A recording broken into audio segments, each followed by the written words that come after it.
My name is Amy Burks, and I am at Crestwood Elementary in North Little Rock in the North Little Rock School District. My role is multi-classroom leader, and it's sort of like an instructional facilitator, but I have three main jobs. I have 1/3 is teaching and coaching, 1/3 is working with data, and then 1/3 is working with children and intervention groups to use our data in a way that's beneficial to our students' growth.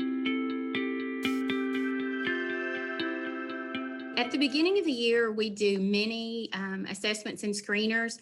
Our main assessment is the Acadience, and that includes lots of phonemic awareness, letter ID, and depending on the grade, we start with letter ID in kindergarten and then go through oral reading fluency in the upper grades, but that is what we use to base our progress monitoring on. And so, of course, there's a cutoff score with each grade and with each test. And so we try to take the first 2 to 3 weeks of school and get that done. And that is where my role as an MCL really helps out, as well as my assistant, who is a REACH associate. She's a paraprofessional, but we work very closely together. And so both of us, along with our dyslexia interventionist, we will do the testing for the teachers because that releases them so that they can get to know their students. They can do a few fun things to get the year started. They can get their routines and procedures ready, and we're pulling those kids out very quickly. So if we're doing it together, we can pull a kid out and in 5 to 10 minutes, we've got that student's testing, we've got those student results, and we can send them right back into the classroom. So it really takes a load off of those teachers and gives them some relief that we can do that and get it done quickly, because if we are just doing that all day long, we kind of get that done and then we're ready to do our progress monitoring. Some schools have their teachers do all of the progress monitoring. Some schools have their teachers maybe do a little bit, and then the MCL and REACH associate helps a little bit. Fortunately, our school is set up in a way that my REACH associate, Jane, and I are able to do all of the progress monitoring. And she is really awesome because she really takes on most of the load of that, whereas I will start pulling interventions for small groups based on that data. She will go ahead and continue to progress monitor. And what we like to do is have those students make two tests in a row, 2 progress monitoring in a row that meets proficiency level. And then after that, they drop out. And so as we go through the year, of course, we'll do another mid-year assessment, and then we'll start progress monitoring over again. But normally we like to have 2 proficient readings before we stop that progress monitoring. And then even then, we're still continuing to watch that student in class to make sure that they don't need to be pulled out for any further intervention. After we get all the information plugged in, Jane sends their Google Docs. So Jane sends those to the teachers so that each teacher will have access to their own class. And so they're able to print out and look and see for their skill groups and their reading groups, the students that need the most help, and then the skills that they need help in.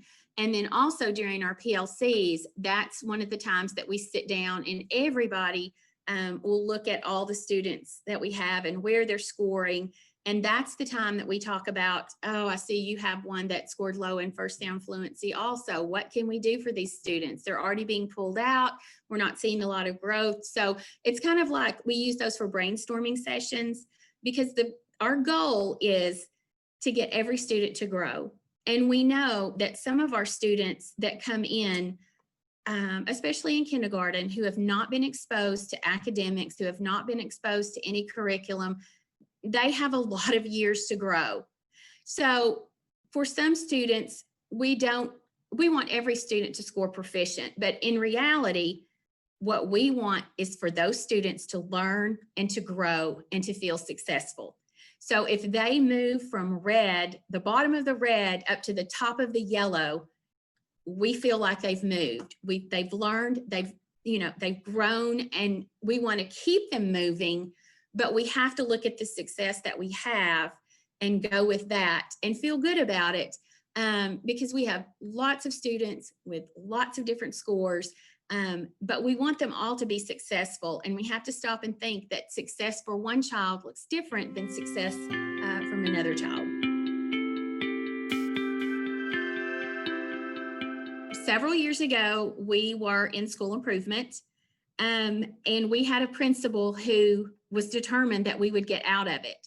So in addition to us meeting as a group of teachers and going through everything that we were doing and going through the different types of students that we were teaching, and trying to come up with a way to overcome that, we also had a consulting group come in, and that consulting group taught us how to use data.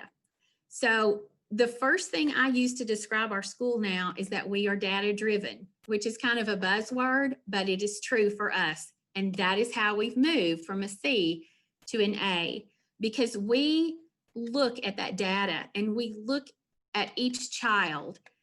And previously, we would get our NWEA or our Iowa scores back, and we would look at them and go, oh, well, okay. And then put them in a file cabinet and move on. We never do that.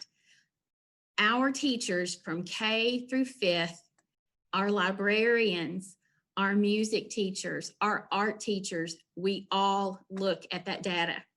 At the beginning of the year, we have one whole day where everybody sits there and we go through it together. So I would say that the key to our success is using that data to meet the individual needs of each child and to not let any child fall through the cracks. As soon as we see something, we address it. And I think that has made us successful.